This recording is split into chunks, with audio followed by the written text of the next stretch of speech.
day 2 of USA team basketball has begun. Caitlin Clark is still in the midst, and women's basketball is definitely back. At Team USA practice, Caitlin Clark did something that no one is talking about. And everything we believe to be true about her second season is altered by what I'm going to show you. Before everyone goes crazy in the comments, hold on. Observe what transpires as Aaliyah Boston hands her off. That speed, that unexpected surge. Not after her recent year. Look, it's going to get worse. Fantastic pass to Jackie Young over there. Jackie Young, who misses the layup but battles, receives the dribble handout by just moving quickly and purposefully. I want to be really clear about something. The story surrounding Caitlin Clark's sophomore campaign has been cleaned up, packaged, and marketed to you as an educational experience, development, growth, and all that sentimental rubbish. But what if I told you that the truth is far more alarming than anyone is willing to acknowledge? We're watching receipts plummet in real time at this Team USA camp right now, and some folks are going to get really uncomfortable. Let's first establish the facts. After what can only be called a horrible season, Caitlin Clark vanished from WNBA courts. Shot mechanics failing, quad injuries, and confidence problems. The league devoured the athlete who had destroyed college basketball because she appeared weak and mortal. This is where things start to get interesting, though. Watch this video from Team USA's second practice day. Clark receives the dribble, handoff, turns the curve, and launches herself downhill as if she had rocket boosters. That's hardly a slow recuperation. That's not making your way back slowly. That is completely functional. The person who made defenses seem ridiculous, Caitlin Clark, was compared to the greatest in history. This is my query then. What specifically transpired over the season if she is now going in this manner? I'll paint you a picture. Clark is the most anticipated player in WNBA history going into her first season. The pressure is oppressive. The demands are unachievable. Her exclusion from the Olympic squad causes a great deal of criticism. Then, in an attempt to cope with the physical demands of playing professional basketball, she bulks up, gains weight, and modifies her body composition. And that's when things begin to fall apart. The speed vanishes. The explosion disappears. Her shot seemed forced, robotic, and uneasy. She is battling quad issues that no one wants to discuss in depth. The story abruptly changes from that of a superstar to that of a struggling sophomore. From generational talent to a highly anticipated collegiate athlete who is unable to succeed at the next level. However, take another look at this video. Watch it carefully. The way she increases her confidence and control. That person did not misplay something and then find it again. That person had it all along but was unable to use it. And that begs some very unsettling concerns about what was really going on throughout the season. This is what no one wants to say aloud. Caitlin Clark wasn't only overcoming typical sophomore challenges. Her body had deceived her. Injuries that got worse as a result of playing through them. However, the league continues. The schedule doesn't give a damn. The expectations don't go away, for sure. As a result, everyone got to witness the slow-motion vehicle wreck while she pretended to have growing pains, played hurt, battled in public, and lost confidence in real time.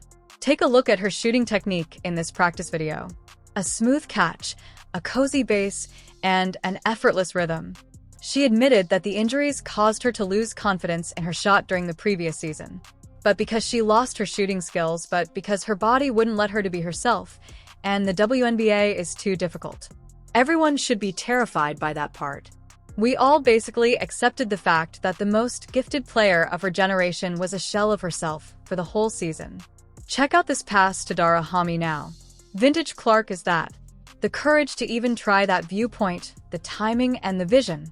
That pass is not made by anyone else in that gym. There may be 2 or 3 players in the league that can confidently perform that. Additionally, she is practicing it in a casual manner as if it were nothing. Where was this during the season then? When the Fever most needed this player, where was she?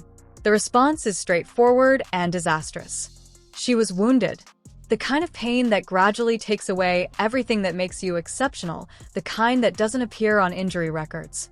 And everyone kept the machine going, because that's what the WNBA does, rather than shutting it down or being honest about how serious it was. Professional sports accomplish it. The show has to continue. The ratings are important. The plots are important. The player's actual health and long-term prospects come second. I'll show you another item.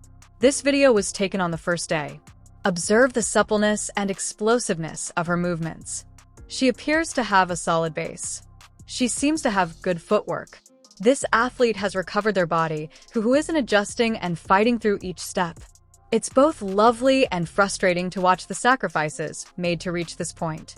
Here's a reality check no one wants to hear. Caitlin Clark's sophomore season could have been avoided if someone had acted responsibly. If the Fever emphasized long-term health over short-term competition. If the league allowed their most marketable star to rehabilitate fully. However, they didn't. We all saw it happen. She is presently at Team USA camp and looks like herself again. Everyone is applauding like it's a successful comeback tale. It is not.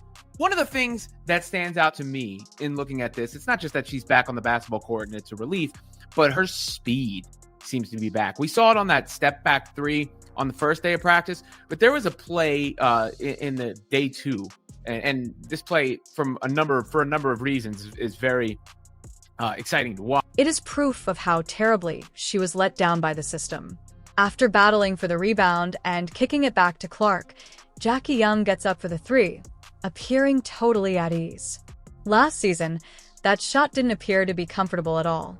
Never once. Every attempt appeared laborious and forced, as if she was struggling with her own body to rotate the ball correctly and bring it to the basket. And we held her accountable. The shots were flying. She is unable to photograph professionally. She lacks sufficient athleticism. She is overvalued. The college game was too simple. The fact that she was playing on one leg the entire time was deliberately ignored. I want to be clear about something. I'm not offering Caitlin Clark any justifications. Her back. Since the previous season was difficult and they didn't perform well, let's be honest. They are not necessary for her. I'm acting as a mirror to everyone who hurried to dismiss her. Everyone who said she was a bust. This video shows that everyone who pretended to be her troubles was evidence that she didn't belong. And at this point, it should make everyone who had doubts about her feel incredibly foolish. Observe how she collaborates with Aaliyah Boston. Because they both know precisely what they're doing, the chemistry, understanding, and dribble handoff action are flawless. Boston has everything set up correctly. Clark deliberately attacks the gap, and all of a sudden the defense is in disarray. That's what occurs when Caitlin Clark is in good health. Opportunities arise, the game twists around her, and everyone in her immediate vicinity improves. This version of medication is critically needed by the Fever. The chemistry wasn't right. The system didn't really work. There were a million reasons for this, but the most significant one was clear. She wasn't their finest player. This is where things become complex, though. Does she think the Fever will keep her safe? Does she have faith in them to handle her workload so that her health comes before victories? I wouldn't blame her for having major misgivings given what transpired in the previous season. Paige Buers is now discussing the 2020 class's collective representation, Trent, and the young generation. This core group is developing through USA Basketball together. Bookers, Clark, Cameron Brink, and Angel Ree. They are establishing national chemistry and advancing their professional careers. Clark may find what she is looking for there, a system that truly values her, coaching that understands how to utilize her, teammates who enhance her game rather than complicate it. She discusses her experience with USA Basketball, including getting cut before making a squad and dealing with ups and downs. There is a genuine reverence and awareness for the significance of wearing those 3 letters. Perhaps the surroundings is just what she needs to rediscover herself. Completely. Because no one at Team USA is asking her to save the day. She is not being held responsible for the entire franchise. She has the potential to be one of the best players among the best. And occasionally, after bearing an unachievable load for too long, that's precisely what someone needs. Let's not fool ourselves, though.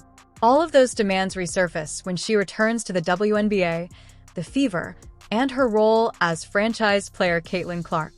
The issue of whether the Fever learn anything from the previous season arises as all those expectations resurface. Have they discovered that it is ineffective to run their star into the ground? Did they discover that safeguarding her health is more crucial than any particular game? Did they discover that rather than relying on her willpower to fix a failing system, perhaps they might create a better one around her? I'm not holding my breath. Watch this 3-step back from the beginning. The confidence, the balance, and the separation. She became well known after that particular shot. That was the game-changing shot in NCAA basketball. We hardly saw it for a whole WNBA season since she was unable to physically perform it in the proper manner. And you know what's the most depressing? She was still able to be decent. While injured, even weakened, and even performing at about 60% of her full potential.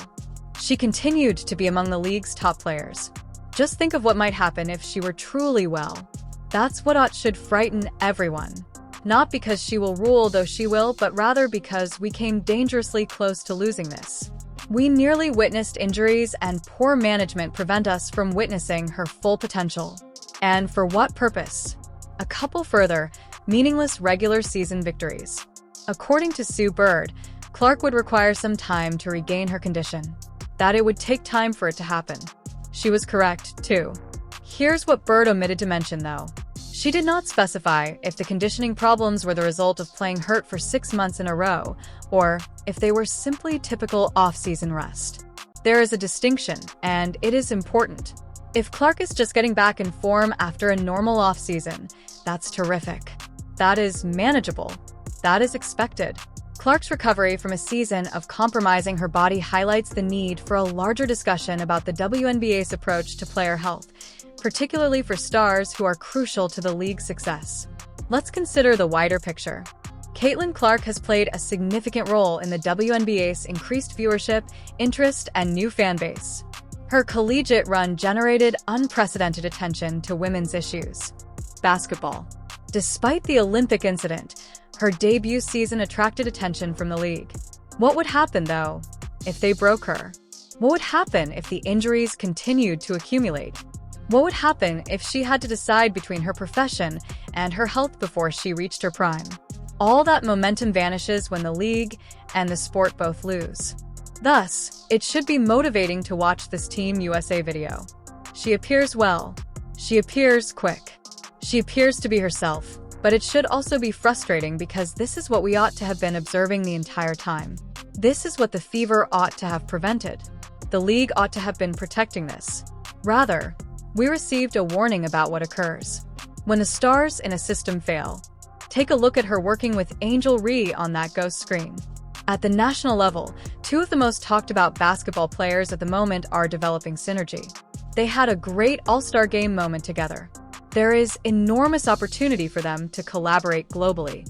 Yes, I am aware that some people find it uncomfortable for them to be on the same squad, but please mature. The sport is improved when outstanding athletes collaborate. Forget about it.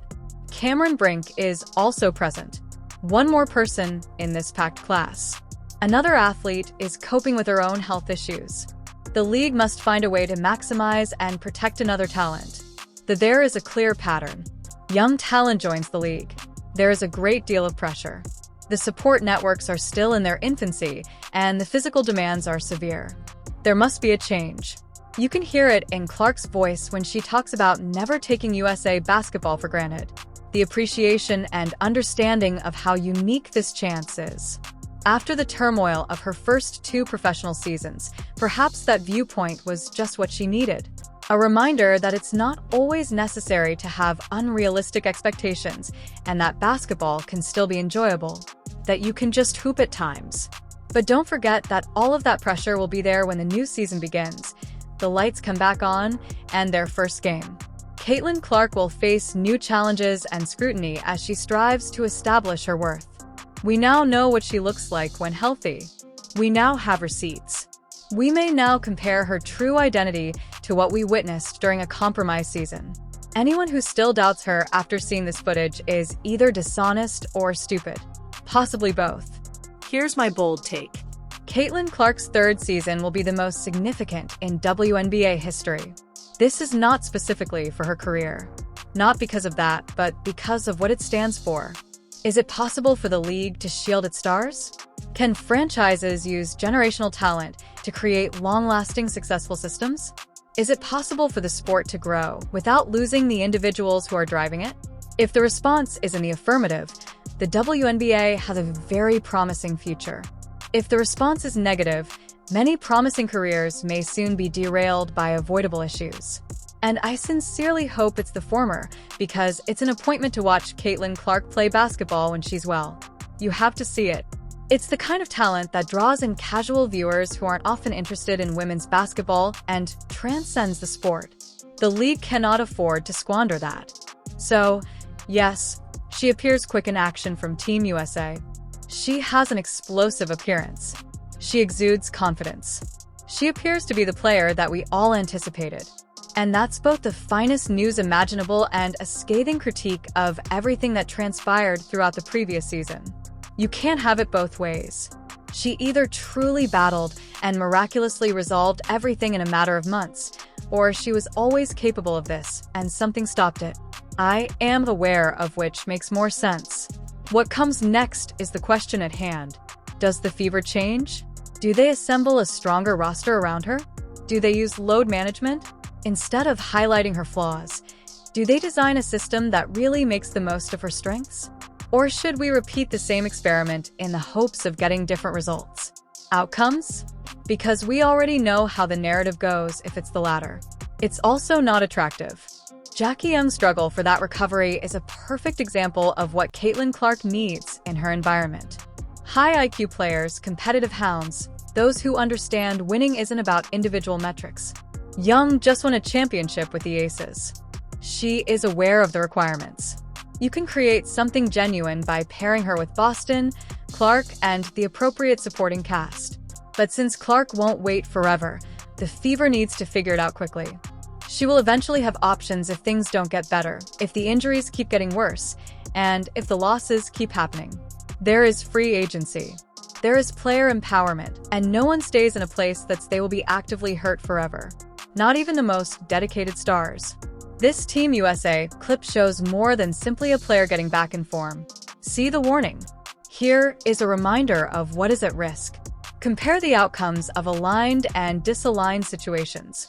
The WNBA has a Caitlin Clark issue. Not because she isn't good enough, but because they may not be suitable for her. This is a significant issue that will impact the league's future. She's back. She is healthy. She's ready. We've seen what happens when they don't. So the question is if everyone else is prepared to go to any lengths to keep her that way. And no one ought to wish to experience that once more. Not the league, not the fans, and most definitely not Caitlin Clark. Welcome to the most significant off-season season in WNBA history. Hopefully, they don't mess it up.